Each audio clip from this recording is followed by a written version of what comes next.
Mayor Michael Kerr, let's start off with the financial report. How are we going? Well, we're tracking extremely well. Considering everything we've gone through with COVID and the reductions that we made for people during that really hard times with people, there was no tourists here at all.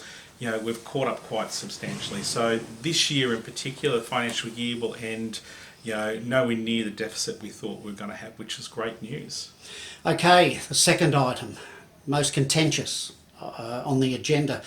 Daintree ferry crossing solution. That is, take out the current ferry, replace it with another ferry that has extra lanes so we can speed up this process particularly during high tourist times.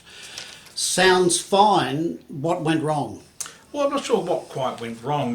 Well, it didn't get up. It didn't get up because the councillor still wanted some further information. So it was adjourned till the next meeting. But we'll work on that and make sure they've got the correct information so they can make a decision.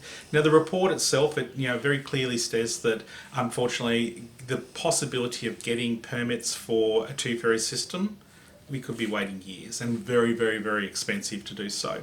The same as the bridge. If with the bridge scenario had gone through, same difficulty, getting the permits would take God knows how long and very, very expensive. So both those options are pretty much off the table. So the engineers have gone back to the GHD report and done new analysis on the ferry as far as times of traffic and how many vehicles and all the rest of it, and they've come up with this other solution of having a wider ferry. Now, as the report says, they can't make it longer. If they go longer, it goes into a different category of vessel, so it's all new permits again.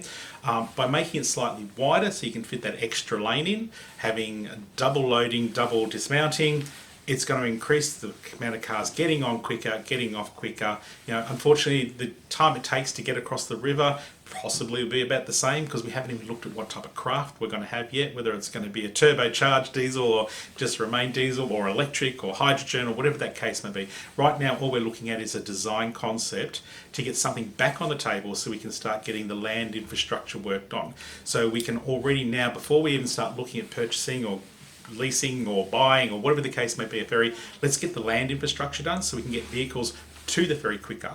So the more lanes we've got going to the ferry, the more amount of cars that we have closer to it to get them on very quick rather than the long delays of going through. And that'll also allow us to put the priority lane further back so that the locals and the tradies and that can get into the priority lane a lot sooner than what they can now. Another design part of this concept is also to have a priority lane on the northern side. So increasing that to 3 lanes on that side at least for just the basics, just to be able to get those people again and the tradies coming through so they don't get stuck behind a long amount of tourists so they can get through. But if you look at the data that's in there, it shows that for a majority of the time a single ferry works well. It's 95% redundancy, I think it was even greater than 95%. So the issue of having a second ferry for the cost that it's going to make and the difficulty of getting permits, is it worth burdening the Shire with that? So definitely looks like a single ferry. How that's going to look, how that's going to be, we'll find out at the next meeting. Yes, well, it has been deferred. Lisa Scommers, the Deputy Mayor, says she just wants more information. But I thought we had report after report on this thing. Well, that's a councillor's role. If she's not comfortable, she's elected by her peers and, she's entitled to say she wants more information. For me personally, this has been, 2.5 years worth of information. And the report that I got, I was quite satisfied with because it works for the majority of the solutions and it's affordable for this size Shire. And Peter also was for it. And Lisa said to me, I'm not against it. I'm hopefully next meeting we can get it up, but at this stage I need some more information. So it does look a positive situation for the next meeting. Absolutely. As I said, we've talked about it a fair bit, but when it comes to the crunch of making those decisions, you've got to know in your heart that you're right. And that's why that option is there for councillors to put through a procedural motion to defer it, as Councillor Zamataro did today with Lisa's backing, so that they can just get that little bit more. As I say to people, I've got to be able to go home and sleep at night. And if I can sleep at night, I know I've made the right decision. So that's how they're feeling with this, and that's the way they are. They're entitled to say, give me some more information. I want more information before I can make a decision. Okay, we moved on to permanent road closure, Oak Beach, Tollgate Road.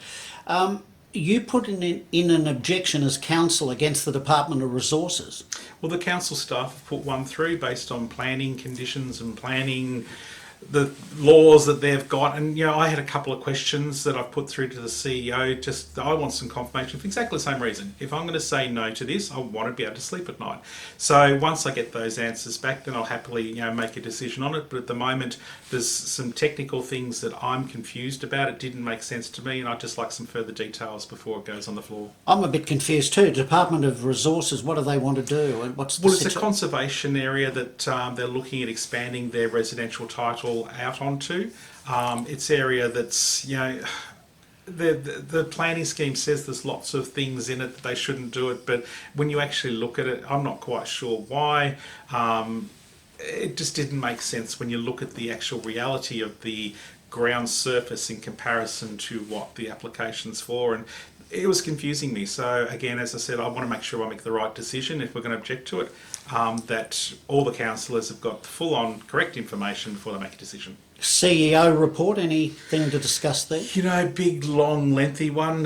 Rachel's done a lot of work in this one, as our CEOs do, to ensure that all the details go in there of what the council's done for the last quarter. And, like all the other previous reports, there is so much information. And as I said in the meeting, you hear people going, "Oh, council, what do they do?" It's like, pick up this report and have a look, and you'll see the amount of work that council does. And for a council our size, we bat well above our waistline. So it's a great report. Capital Works project for the last quarter, going okay? Absolutely, it's tracking along as best can be expected. We're in really difficult and uncharted territories at the moment when it comes to getting trades and getting materials. Costs are skyrocketing through the roof, as everyone would know. The cost of building at the moment is just horrendous. If you can get tradesmen as well. And it's a big issue for councils, because when we get grants, they're usually timed that you have to have it completed by certain dates. And if you're unable to get the tradesmen to get those grants finished, they can take the money back from you. So it's something that councils are certainly pushing towards the state government at the moment to ensure that those dates are set appropriately based on it. But this operation, or this report that's come out for this, the Capital Works, it at least shows us where we're tracking and how we're going with those projects, which seems to be all right at the moment. I thought we were the only ones who couldn't get tradespeople. But it's council as well. Australia-wide. Yeah. Port Douglas, or Tourism Port Douglas Daintree strategic plan for 2023. This is super important coming out of COVID. This was something that you, when you were elected as mayor, really wanted, because you wanted transparency there. You wanted to know where the money was, what the objectives were. How's that tracking? Brilliant. I love it. At least we can look at their reports and you can see what they're going to do. And that was, one of the things council puts across, a lot of money towards our tourism. And we want to make sure that it's going to the right place so that all the tourists benefit, all the businesses here, I should say, benefit from those tourists coming. And it's great to see the work that's gone into both these reports that have been put forward today, to show what they're doing, how they're doing it, who they're heading it at. And, as I said at the meeting, you can see that it's obviously working, because look at the tourists that are here. COVID has created a scenario where lots of people have got lots of options. They can go to anywhere in Australia at the moment for good deals, and people are still choosing to come to Douglas, which is great. Waste reduction and recycling plan? Absolutely, another great incentive, because we all know that our tip here, at the back there, is closed off. We've had to cap it all now because it's at full capacity.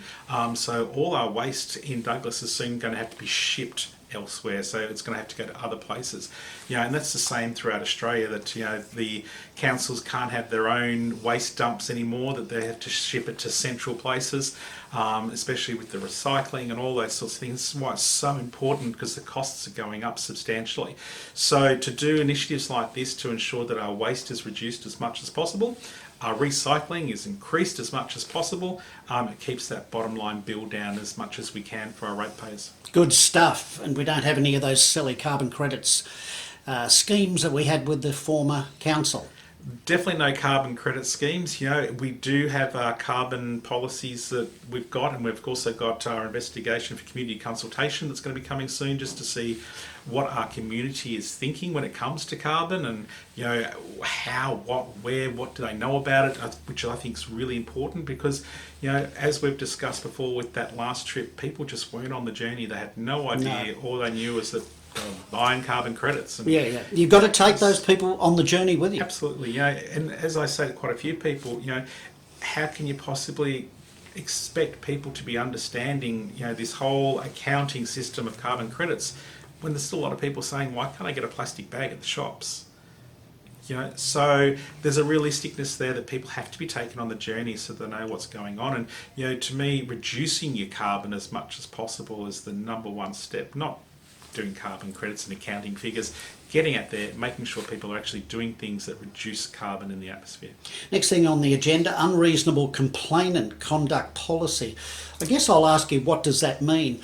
But I also observe there's a lot of angry people at the moment because of what's happened. There's a lot of people hurting, and they get upset with council. So what did all that mean today? Well, for that's a policy we've now got in place of how staff can deal with people that are being over the top. They're not treating them with respect as well. People get emotionally hijacked, as I call it, when they start getting to a place where things aren't going the way they want them to go. People have expectations on what service level they believe they're going to get, and when that doesn't occur, they get angry. And unfortunately, it's the poor person on the front line that usually cops the abuse from them. And you see everywhere you go now, there's signs saying, please respect our staff. And it's getting to a point that a lower standard of service is believed to be acceptable. Don't take it out on the staff, because they don't have staff there to do the work that you're expecting. There's a lot of restaurants at the moment that are struggling to get meals out on tables because they don't have the staff in the kitchens. Yeah, they're even closing. Choo Choo's down at the marina had to close a couple of days because they had to give their staff a rest. They couldn't have other staff. So it is difficult now. And you try to make a booking in a Port Douglas restaurant now. Good luck. Yeah, good luck. Pretty much. Okay, we had rates rebate for not-for-profits. That's always important. Contract for the Reef Park Port Douglas lighting Phase 2 with a company from Cairns. We couldn't get anybody from Douglas to do that? Not for this style of job. This is put out to tender, of course, so everyone through local buy has an option to tender for it. But that Reef Park area there has got the old style lighting, and it wasn't actually up to standard. The lighting levels were too low for what it was, and it was due to be upgraded, and so the funding is now there to do that. So we've got it out for tender, and we've got a company there that's going to go through and replace all those lights that are there with the new fit. Mossman Water Treatment Plant, ultrafiltration system upgrade. Absolutely. Anyone who pays attention to council resolutions will see quite often we used to have a sole trader who was based in America that we used to buy these filtration units from. And often they were very expensive because they were the only person who supplied them, and they're no longer supplying. So we've found a new system that's adaptable, that can be retrofitted to our system, which is fantastic, and these ones are actually here in Australia that we can purchase them. So with these funds, we'll start retrofitting them over the next couple of years and ensure that we continue to have water that's got the least amount of chemicals in it as possible. Excellent. Supporting Australia. Absolutely. And just finally, tender for smart meters, Phase 2. How are the smart meters going? Absolutely amazing. The amount of water that is being saved is ridiculous. It's multiple times the size of Olympic swimming pools have been saved already, just in the amount that we've put out so far. So no doubt once this second stage goes through, which will complete everyone that's on the mains water supplies, we'll be able to see a lot more leaks and be able to contain a lot more water, which means that when we do have those restriction times, it's not getting seeped out into the ground through leaks. It's actually all going to be going to houses, which means it'll last longer, which means less of the limitations we have to put in place, which is really good news for us until we get this second intake through. All right, just before we wrap up, we have Priscilla happening with the Clink Theatre. Very short season, just to come back because so many people missed out last time. Absolutely. Give it a plug. Another 8 fantastic shows that opens up in 25th of August, I believe it is. It'll run for 4 nights each weekend. get your tickets, get in and see this show. It's an amazing show with an amazing cast, i.e. Yeah, and you won't be disappointed. It's as good as the mainstream productions. We are so proud of this show. It is got everything you could possibly ask for. It's great music, great singing talent, great cast. You know, you sit there tapping your foot, and at the very end, you cannot help but get up and have a dance. Fantastic. Now we look forward to that, and for those people who missed out, don't miss out this time. Mayor Michael Kerr, thank you. Thank you very much.